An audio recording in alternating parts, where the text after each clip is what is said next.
अस्सलाम वालेकुम मेरे सब लिसनर्स। आज मैं फिर से हाज़िर हूँ अपने चैनल उर्दू नावल ज़लाउट पर नावल इब्तिहाल के साथ, जिसके राइटर हैं हुस्ना हुसैन, और ये इसकी तीसरी एपिसोड है अकॉर्डिंग टू द राइटर।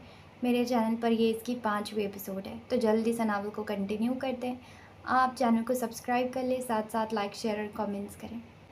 मेरे बस में हो तो कभी कहीं कोई शहर ऐसा बसाऊं मैं, जहाँ फाख्ताओं की फड़फड़ाहट से नग़मा ज़ारे हयात में, जो जाती सांसों की झांझरें छनक उठे तो दनक के रंग में भीग जाएं हवास तक, जहाँ चांद मांद न हो कभी, जहाँ चांदनी की रिदा बने मेरी मांझ धरती के बासियों का लिबास तक, जहाँ सिर्फ हुक्म यकीन चले, जहाँ बेनिशाहों कयास तक, जहाँ आदमी के नतक व लब पे न शहर यार का खौफ हो, जहाँ सर सराय न आदमी की रगों में कोई हिरास तक, जहाँ वहम हो न दिलों में वहम का सहम हो, जहाँ सच को सच से हो वास्ता, जहाँ जुगनुओं को हवा दिखाती हो रास्ता, जहाँ खुशबुओं से बदलती रुत को हसद ना हो, जहाँ पस्तियों से बुलंदियों को भी कद ना हो, जहाँ ख्वाब आँखों में जगमगाएं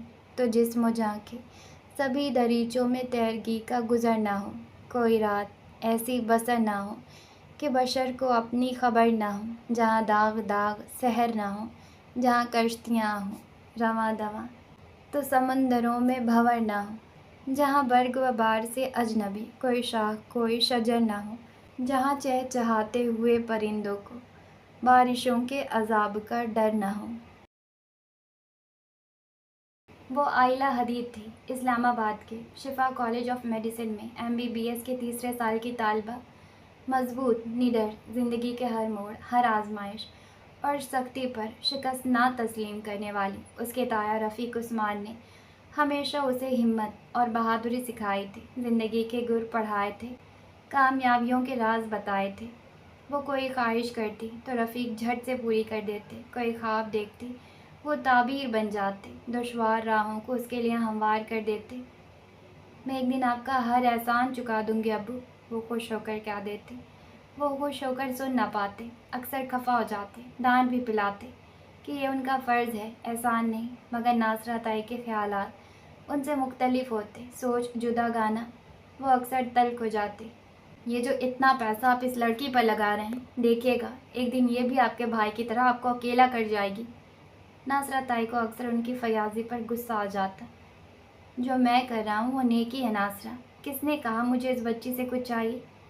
उनका लहजा नरम, उनकी आंखों में ठंडक रहती, कतन बुरा माने बिना वो मोहब्बत से जवाब देकर बहस वहीं ख़त्म कर देते, उसे देखते और मुस्कुरा देते, आंखों से इशारा करके समझा भी देते कि ताई है, बड़ी है, ऐसा वैसा बोल देती है, बुरा ना मानो।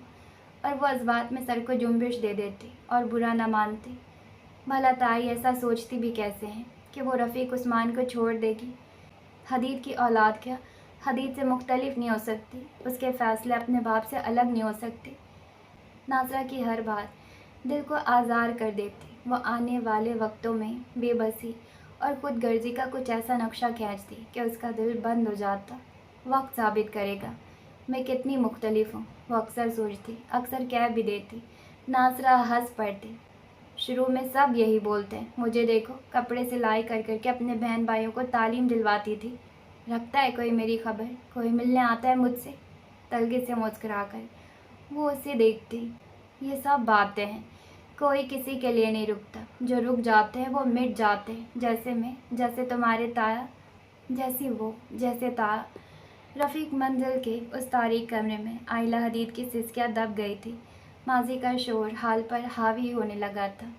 अपने मुस्तकबिल का जो खाका उसने खींच रखा था, उसकी लकीरें अब टेढ़ी हो रही थी। जो ख्वाब उसने दिन के उजाले में देखे थे वो शब की तारीकी में काबूस डरावने ख्वाब बन रहे थे। जो ख्वाहिशात नजा कामयाब ज़िंदगी से जुड़ी थी वो आज नाकामी का रूप बन रही थी। जो रुक जाएं वो मिट जाते, जैसे मैं, जैसे तुम्हारे ताया। चारपाई पर एक ही पोजीशन में बैठे उसका जिस्म अकड़ चुका था। मोबाइल हाथों में थामे वो सोते हुए चेहरे के साथ सामने देख रही थी। उसने इतना रो लिया था कि आंखें गोया अब खाली हो चुकी थी। वो इतनी हसास कभी नहीं हुई थी ज़िंदगी के मामलात में, اتنی کمزور بھی کبھی نہیں پڑی تھی۔ فیصلے جلد بازی میں اس نے کبھی نہیں کیے تھے، مگر کرنے میں وقت ہمیشہ وہ کم ہی لیتی تھی۔ آج پہلی بار ایسا ہوا تھا۔ 2 گھنٹوں کی سوچ و بچار کے بعد بھی وہ کسی حتمی نتیجے پر نہیں پہنچ پائی تھی۔ جال گہرا اور مضبوط تھا جو اس کے اطراف میں بچھایا گیا تھا۔ مسز ظہیر کی محنت 6 سالوں پر مشتمل تھی۔ ایک پورا سیناریو ترتیب دینے میں انہیں کافی وقت لگا تھا۔ وہ اتنی آسانی سے پیچھے نہیں ہٹ سکتی تھی۔ وہ جان گئی تھی ان کا انتخاب صرف وہ ہی کیوں تھی، کیوں ان کا ہر منصوبہ اس کے وجود کے بنا نامکمل تھا، کیوں انہیں اپنی تحریر کے عنوان پر اس کا نام ہی درکار تھا۔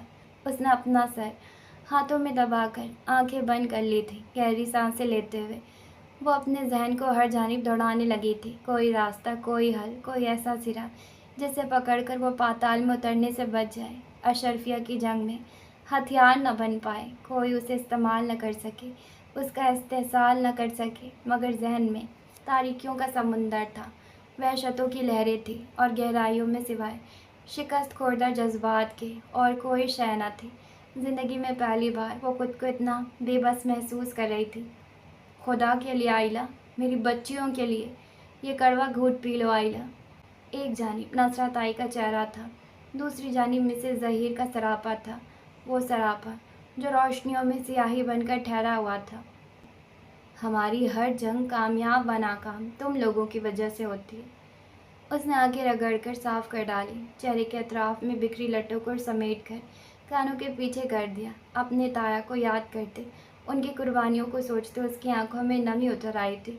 بہت سخت زندگی گزاری تھی انہوں نے، بہت آزمائشوں سے گزر کر وہ اب جینے کے قابل ہوئے تھے۔ ان کی تکلیف بڑی تھی، ان کے درد بڑے تھے۔ ایسے میں اس صدمے نے انہیں مکمل توڑ کر رکھ دیا تھا۔ وہ چور نہیں تھے، مگر اپنی بے گناہی ثابت نہیں کر پا رہے تھے۔ مسز ظہیر کی موجودگی میں کچھ بھی ثابت نہیں کیا جا سکتا تھا۔ اس لمحے مسز ظہیر کو سوچتے اسے اپنے اندر شدید غصے کا ابال اٹھتا محسوس ہوا تھا۔ اس کے سبز آنکھوں میں شعلوں کی لپک آ ٹھہری تھی۔ اس نے سائڈ ٹیبل پر رکھا گلدان اٹھا کر دیوار پر دے مارا، پھر چیخ اٹھی تھی۔ اس سے بھی اس کے اندر بھڑکتی ہوئی آگ سرد نہیں پڑ سکی تھی۔ اس کے اعصاب متحمل نہیں ہو سکے تھے، دل کے زخموں پر کوئی مرہم نہیں لگ سکا تھا۔ مجھے تمہاری زندگی چاہیے۔ اسے فیصلہ کرنے میں کچھ وقت لگا، مگر اس نے کر لیا۔ دل پر بھاری پتھر رکھے اس نے مسز ظہیر کے نمبر پر میسج کر دیا۔ توقع کے عین مطابق کچھ ہی دیر میں جواب موصول ہو گیا۔ وہ کافی دیر تک موبائل اسکرین پر ابھرتے اس جملے پر نگاہ جمائے رہی، پھر اپنی جگہ سے اٹھتی۔ اپنے تاثرات میں ایک سرد پن لیے اس نے نہا دھو کر کپڑے بدلے، اپنے ہینڈ بیگ میں ضرورت کی چند اشیاء اور ایک سوٹ رکھا، چند کارڈز اور اپنے ڈاکومنٹ سنبھالے۔ اپنے لمبے سیاہ بالوں کو جوڑے میں مقید کیے، سر پر دوپٹہ لیتے وہ کمرے سے باہر آ گئی تھی۔ سامنے ہی راہداری کے اس جانب ڈرائنگ روم تھا، جس کے وسط میں ناصرت آئی جائے نماز پر سجدہ ریز دکھائی دے رہی تھی۔ ان کی سسکیوں کی آواز یہاں تک آ رہی تھی۔ ہاتھ اٹھایا وہ گڑ گڑا کر اس مصیبت کے ٹل جانے کی دعا کر رہی تھی جو ان کی زندگی میں آ کر ٹھہر گئی تھی۔ ان کا دل غم سے پھٹا جا رہا تھا۔ ڈرائنگ روم کی تاریکی میں انہیں اپنی پوری زندگی اندھیرا لگ رہی تھی۔ سلام پھیر کر انہوں نے ہاتھ اٹھائے، کچھ دیر تک دعا کرتی رہیں، پھر عقب میں آئلہ کی موجودگی کا احساس کر کے انہوں نے بے اختیار گردن گھمائی۔ سفید رنگ کے سادہ شلوار سوٹ میں ملبوس، سیاہ رنگ کا لمبا سویٹر زیب تن کے، دوپٹہ سر پر لیے، وہ سرخ چہرے کے ساتھ ان کے سامنے کھڑی تھی۔ اس کی بڑی بڑی سبز آنکھوں میں سرخی ٹھہری تھی، بھرے بھرے ہونٹ سختی سے بھینچے ہوئے، تاثرات میں ایک خاموشی ٹھہری تھی۔ اسے تیار دیکھ کر وہ تسبیح ہاتھ میں پکڑے اپنی جگہ سے ایک جھٹکے سے اٹھ کھڑی ہوئی تھی۔ ننگے پاؤں فرش پر چلتی وہ اس کے پاس آ گئی تھی۔ آنکھوں میں بے یقینی تھی اور شدت سے دھڑکتا دل کسی اچھی خبر کا متمنی تھا۔ ان کے گھر کے بیرونی گیٹ کے اس پار ایک سیاہ گاڑی آ رکی تھی۔ اگلی نشست پر یونیفارم میں ملبوس ڈرائیور بیٹھا تھا، پچھلی نشست پر ریشم براجمان تھی۔ میں جا رہی ہوں۔ ناصرہ کی پھٹی پھٹی نگاہیں اس کے چہرے پر گڑ گئیں۔ چھوڑ کر جا رہی ہو ہمیں؟ اپنی جان بچا رہی ہو تم بھی؟ آنسو ان کی آنکھوں سے ٹوٹ کر گرے، جسم لرزا، آواز کپ کپائی۔ اپنی جان داؤ پر لگا رہی ہوں۔ الفاظ اس کے حلق سے ٹوٹ کر نکلے تھے، وحشتیں اس کے آس پاس منڈلانے لگی تھی۔ ابو جب جیل سے باہر آئیں तमाम तर कुव्वत और मजबूती के बावजूद उसकी आवाज़ रुंध गई। खुश्क लबों को तर करके कुछ हिम्मत पकड़ते उसने सर उठाया। उनसे कहिएगा उनका भाई मुझे ले गया है। नाज़रा ताई पर एक लम्हे के लिए सकता तारी हुआ। दम साधे वो बेयकीन निगाहों से उसे देख कर रह गई। क्या फ़ैसला हो गया? मुसीबतें टल गईं? आसानियाँ होंगी इतनी जल्द, इतनी आसानी से? सिद्धे में मांगी गई दुआ में इतनी ताकत, आंखों से गिरते आंसुओं में इतनी तासीर, पुकार में इतनी कशिश।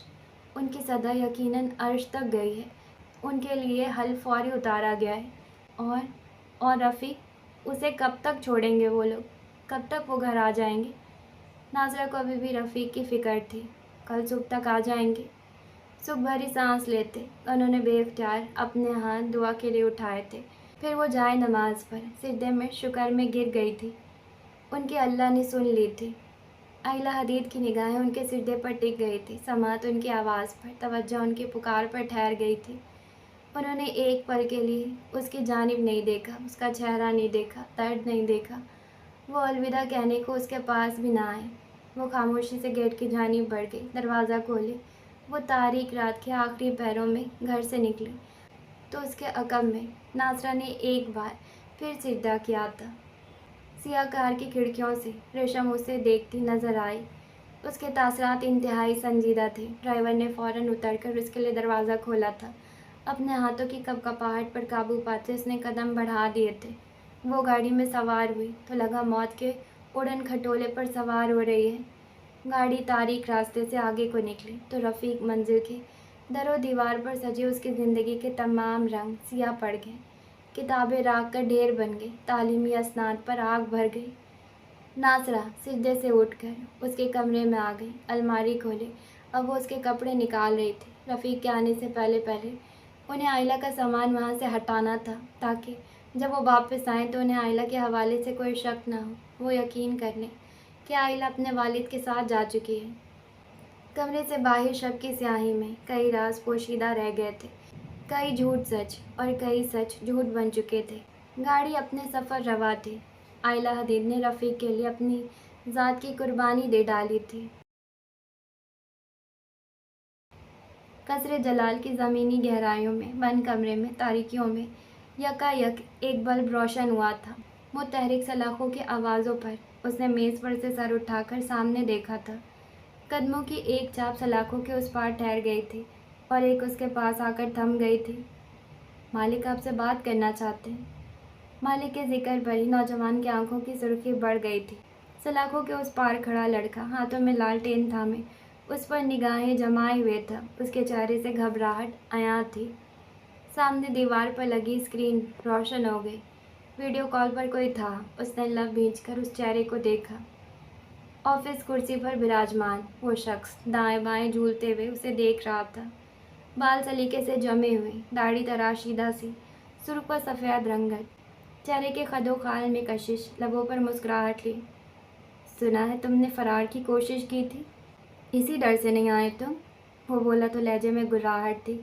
उसका बस नहीं चलता था उस शख्स को स्क्रीन से बाहर निकाल कर फर्श पर पटक दे। डर तो इस वक्त तुम रहे हो। ऐसे नींद में खौफ से उठकर भागे जा रहे थे, किसे ढूंढ रहे थे? तुम्हारी मौत को। उस शख्स की हंसी बेसाख्ता थी। मेरी मौत जलाल पैलेस में क्या कर रही है? तुम्हारा इंतज़ार कर रही है। उसकी आंखें खून से सुर्ख होने लगी। जानकर खुशी हुई और मुस्कुराया। कितना अच्छा हो अगर हम दोस्तों की तरह बात करें। दुश्मनी निभाकर दोस्ती की बात करते हो। दुश्मनी? तुम इसे दुश्मनी कहते हो? वो उसके जवाब से महजूज हुआ था। सोचो अगर मेरी दुश्मनी ऐसी है तो मेरी दोस्ती कैसी होगी हैसम? कितनी बार बताऊं मेरा नाम हैसम नहीं है। वो आंखों में नफरत लिए उसे भारी सांसों के साथ देखता रहा। हैसम नहीं है तो फिर क्या है, बताओ। वो कोई जवाब नहीं दे सका। तुम्हें तो अपने नाम पर यकीन नहीं है, मेरे लफ्ज़ों पर क्या होगा? टांग पर टांग जमाए वो ऑफिस चेयर के साथ पुष्ट टिकाते हुए गोया हुआ था। अरबाज उसके पीछे अपनी पुष्ट पर हाथ बांधे सीधा खड़ा था। उसके अकब में सलाखों के उस पार खड़े शेर दिल ने गहरी सांस भरकर सारंग को देखा जो स्टेप्स पर बैठा था। अंदर क्या बात हो रही थी? उसकी आवाज़ बाहर नहीं आ रही थी। छोटे मालिक कोई गुंडे वुंडे हैं क्या? उसने गर्दन मोड़कर सारंग से पूछा। सारंग अपनी गर्दन पीछे को झुकाए पथरीली छत को देखता रहा। उसका सवाल सुनकर नफ़ी में गर्दन हिलाई। मगर उन्हें देखकर तो ऐसे लगता है जैसे वो किसी जहन्नुम से निकला हो। जुमला सारंग ने मुकम्मल किया। शेरदिल चुप हो गया। बड़े मालिक से उन्हें इतनी नफ़रत क्यों है? वो इस राज में नया शामिल हुआ था, उसे किसी बात का इल्म नहीं था। तुम्हारे छोटे मालिक की याददाश्त नहीं है, इसलिए। सारंग के अकब में ऊपर अंधेरे में गुमोती सीढ़ियों पर एक सरापा उभरा था, जिसका न कोई साया था न कोई आहट थी। याददाश्त नहीं है? शेरदिल हैरत ज़दा सा सारंग को देखने लगा। उन्हें जब कुछ याद नहीं है तो वो बड़े मालिक से इतनी नफ़रत। तुम्हें अगर कोई इस तरह कैद कर दे तो क्या तुम्हें उससे मोहब्बत होगी? शेरदिल का दिल बेख्तियार नफ़ी में हिला। इसका मतलब है बड़े मालिक गलत कर रहे हैं। वो सही कर रहे हैं या गलत, इस पर सवाल करने का हमें कोई हक़ नहीं है शेरू। शेरदिल चुप हो गया। उसका जहन अब उलझनों का शिकार हो रहा था। अगर छोटे साहब की याददाश्त वापस आ गई तो क्या सब ठीक हो जाएगा? कुछ देर बाद उसने पूछा, तुम्हारे छोटे साहब इससे ज़्यादा नफ़रत करेंगे तुम्हारे मालिक से, बल्कि जान पर आ जाएंगे। कैसी दुश्मनी है? बड़ी पुरानी दुश्मनी है। सीढ़ियों पर खड़ा हेला तारीकी से ज़रकार रोशनी में आ गया। नाजुक नंगे पाँव पथरीली सीढ़ियों पर पड़ने लगे। दाहिना हाथ दीवार पर मुतहरिक हुआ।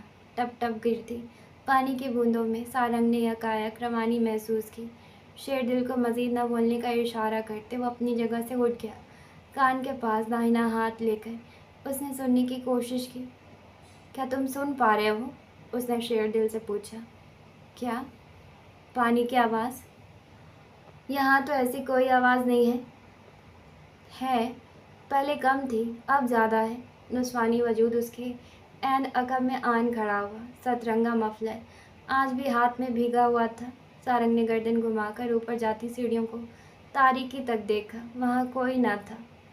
मेरा वहम, मेरा ख्याल। उसे गहरी सांस भरकर अपनी लालटेन उठा ली। ऐन उसी लम्हे सलाखें स्लाइड कर गई थी। अरबाज बाहर आ चुका था। उसने जजाजी दरवाज़ा अपने अकब में बंद कर दिया। सारंग ने एक उचटती निगाह अरबाज पर डाली। समझ नहीं पा रहा, बड़े मालिक ने शेरदिल को यहाँ आने की इजाज़त क्यों दी है? यह हमारा सवाल नहीं है सारंग, अरबाज ने उसे टोका। शेरदिल ने दोनों की शक्लें देखी। खुश्क लबों को तर करते वो सीढ़ियाँ चढ़ने लगा। कुछ ही देर में वो तीनों ऊपरी दरवाज़ा खोलकर जा चुके थे। सीढ़ियों पर वो लड़की अभी भी खड़ी हुई थी। उसके सतरंगे मफलर से पानी की बूंदें टप टप गिरने लगी थी। वो नीचे नकरई रोशनी में नज़र आते शीशों को देख रही थी, जिसके उस पार दीवार की ओर लिए सलाखों के हिसार में वो नौजवान अपना सर पकड़े बैठा हुआ था। हैसम नहीं हूँ मैं, नहीं हूँ हैसम। मैं इस पर रखा शीशे का गुलदान उसने स्लाइड पर दे मारा था। मैं जानता हूँ तुम मुझे सुन रहे हो। तुम मुझे बेवकूफ़ नहीं बना सकते। मैं तुम्हारी बातों में नहीं आऊँगा, कभी नहीं आऊँगा। उसने फिर कुर्सी उठाकर फर्श पर पटक दी थी। सीढ़ियों पर खड़ी वो लड़की उल्टे पाँव वापस पलट गई। ज़हीर हाउस, इस्लामाबाद। रेशम के हमरा वो ज़हीर हाउस में दाखिल हुई तो उस वक्त रात के 1:30 बज रहे थे। घर की तमाम रोशनियां हुनूज़ मध्यम और सन्नाटे गहरे हो रहे थे। मिसेस ज़हीर लाउंज में उसके इंतज़ार में बैठी थी। कदमों के आहट पर उन्होंने सर उठाया, फिर उसे देखकर मुस्कुराई। तुमने कहा था वापस तुम मर कर ही आ सकती हो। बताओ, मर कर आई हो या ज़िंदा हो अभी भी? ये तो वक्त बताएगा मैं आपके साथ ज़िंदा होकर आई हूँ या मुर्दा बन के। मिसेस ज़हीर को उसका जवाब ने काफ़ी महसूस कर दिया था और बेख्तियार हंस दी।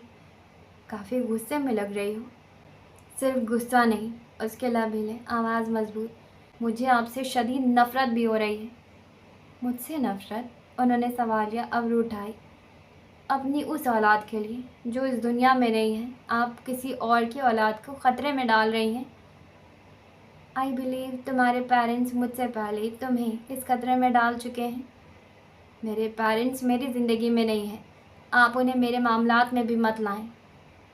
लाना ज़रूरी है ताकि तुम अपनी पोजीशन और सिचुएशन को अच्छे से समझ सको। रफ़ीक अगर जेल में रहा तो बाहर तुम क्या करोगे? पढ़ाई मुकम्मल कर पाओगी या तुम्हारी ताई नासरा उसके बगैर ज़िंदगी गुजार पाएगी? یہ میرے سوال کا جواب ہرگز نہیں ہے۔ جواب تو ہے، چاہے کسی بھی سوال کا ہو۔ میں کوئی ہتھیار نہیں ہوں جسے آپ اپنی مرضی سے استعمال کریں۔ میرے لیے تو ہو۔ آنکھوں میں سختی لیے وہ دم سادے انہیں دیکھتی رہی۔ میں تمہیں ایک نئی زندگی، ایک پہچان دے رہی ہوں ڈیئر، اس ایک کام کے بدلے جو تم میرے لیے کرو گی۔ آئلہ نے لب بھینچ کر اپنا غصہ دبا لیا تھا۔ اس کام کے بعد آپ میں اور قاتل میں کیا فرق رہ جائے گا؟ وہ قتل ظلم، یہ قتل انصاف۔ ان کی آنکھوں میں شیلوں کی لپک تھی۔ پھر وہ اپنی جگہ سے اٹھ کر اس کے پاس آئیں۔ تمہیں میں ہی غلط لگ رہی ہوں گی، کیونکہ تم نے اپنی اولاد کے ٹکڑے نہیں دیکھے، اس کی مسخ شدہ لاش کو نہیں چھوا تم نے۔ تمہیں کسی نے اس کی تشدد زدہ تصویریں بھی نہیں بھیجی۔ ان کی سیاہ آنکھوں میں وحشتیں اتر آئی تھی۔ ان کے چہرے کے تاثرات میں غم شدت نظر آنے لگی تھی۔ ان کی آواز میں درد کی سختی آئلہ حدید کے رونگٹے کھڑے کر گئی تھی۔ مسز ظہیر پہلی بار اسے ایک مشتعل ماں کے طور پر نظر آئی تھی۔ وہ کچھ دیر تک انہی تاثرات کے ساتھ اسے دیکھتی رہی، پھر گہری سانس بھر کر اپنا رخ بدل گئی۔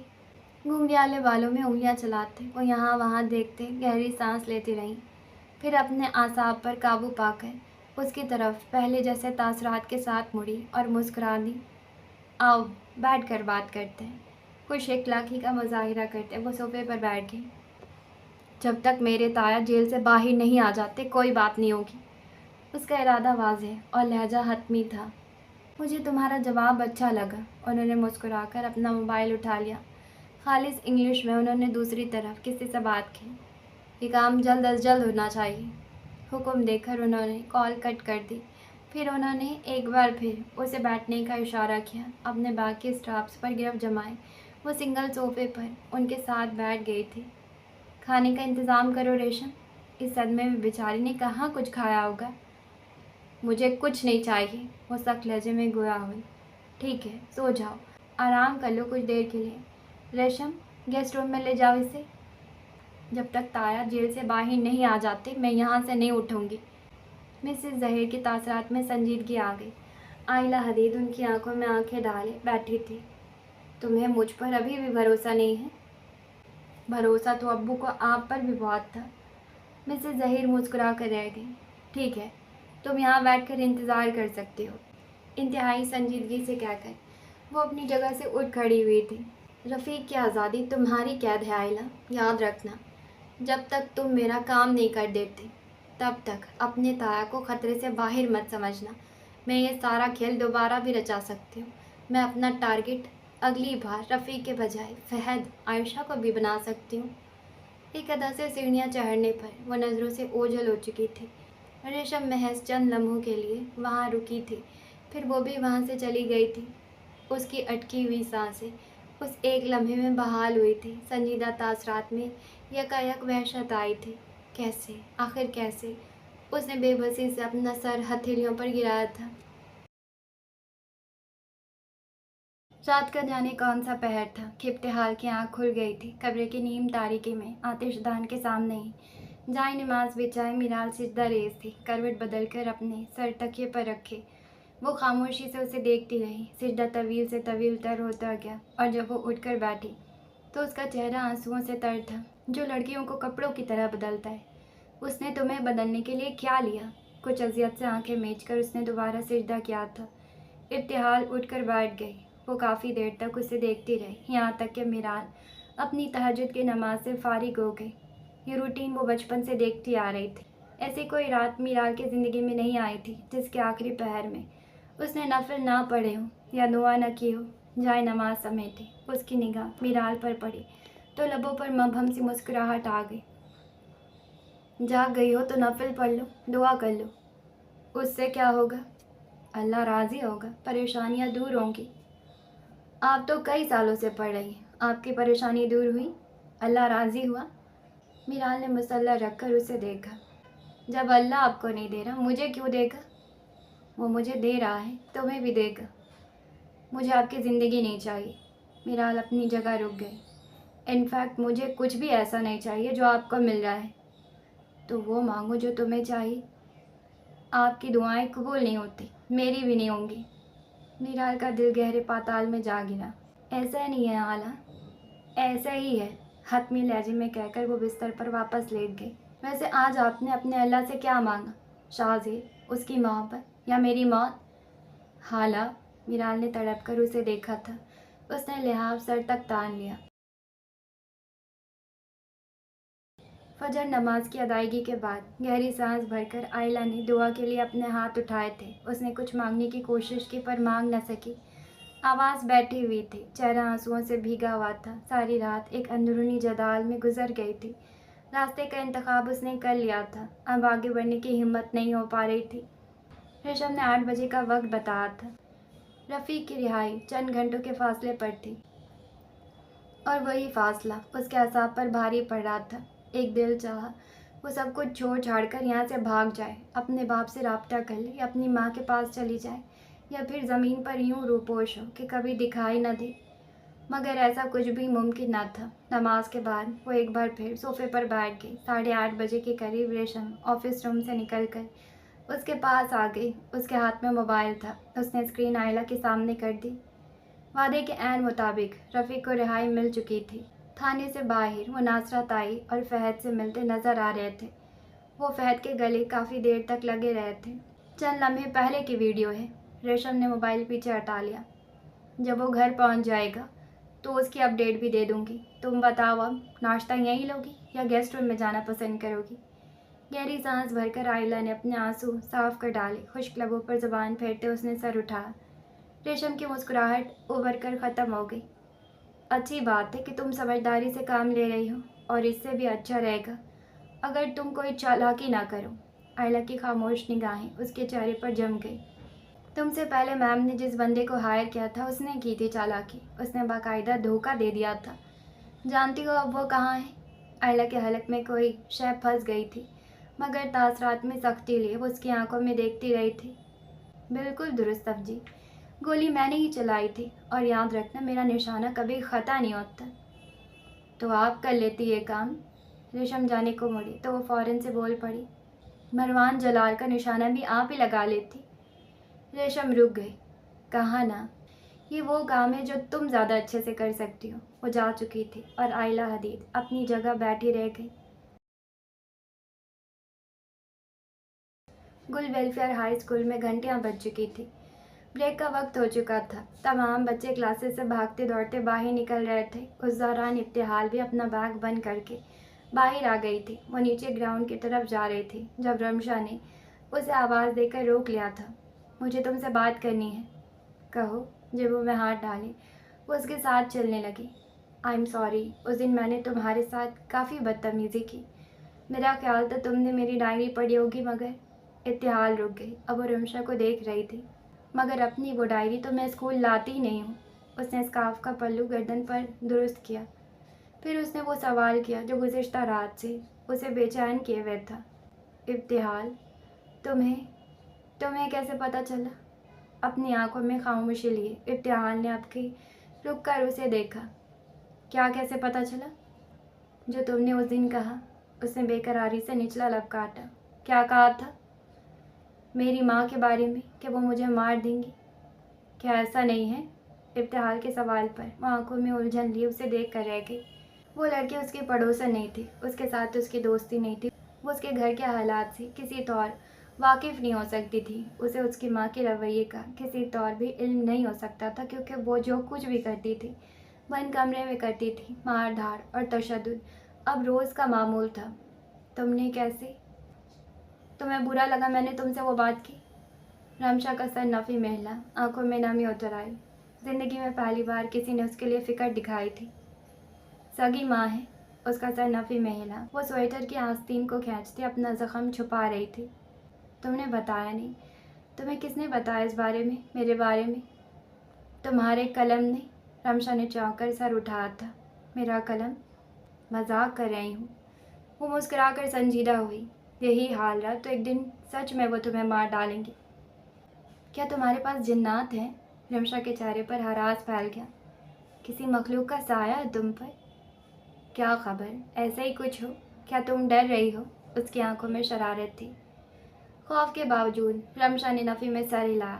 Very good. وہ جانے کو مڑی تو رمشا نے دوبارہ پکارا، کیا ہم روز ساتھ بیٹھ سکتے ہیں؟